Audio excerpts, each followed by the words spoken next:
विजय मिरवणूक चालू झाली आणि आमचं पार्टीचं नियोजन होतं.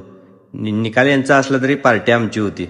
नियोजन कसं होतं थांबा जरा पहिल्यापासून सांगतो तुम्हाला. सकाळी पहाटे लवकर गेलतो कारण आज मतमोजणी होती. लवकर आवरून घरला जायचं आणि नंतर पार्टीचं प्लॅनिंग होतं. तर पाटील साहेबाला म्हटलं लवकर आवला पार्टी केव्हा करायची. तर सगळं आवरत 3 टप्पे केली. 9 वाजता चहा बी पिवरून लवकर आवरलं आणि गेलो चिकन घ्यायला. कारण पार्टी म्हणलं चिकन पाहिजे. चिकन शिवाय आणि माती अशी राड लावून घ्यायला लागत्या भांड्याची म्हणजे काळी होत नाही. तर संदीपनं चूल पेटवून नियोजन लावलेलं. पाटील साहेबांनी सगळं बाजार व्यवस्थित मांडून घेतलेला आणि कांदा पण चिरा घेतलेला. तर इकडं पाहुण्यानं फोडणी टाकला. पहिला म्हटला भातच करायचा. ही भातासाठी फोडणी टाकलेली त्यात घातला आता तांदूळ. टरटरीत भात केलता नाद खोळा. त्याच्यानंतर टाकली सुक्याला फोडणी. ही कांदा पहिला करपूस भाजून घेतला आणि त्यात घातली गिरवी तयार करून त्यात घातलं चिकन. मस्त मी गिरमीट सारखं पाहुण्यानं हलवलं आणि त्यात घातलं परत दही. दही घालून परत एकदा हलवलं. घसघशीत हलवून शिजाय टाकलं. हे आमचा सगळा सेटअप असा असते बघा. सगळं व्यवस्थित ठेवलंय पाहुण्यानं. आचार्य आमचा वांडा आहे हो पाहुणा. आणि हा राईस नाद खोळा झालता आणि हे सुक्क कसं झाले तुम्हीच सांगा आता. आणि ही आमटी आत्ता कटी आलती हो.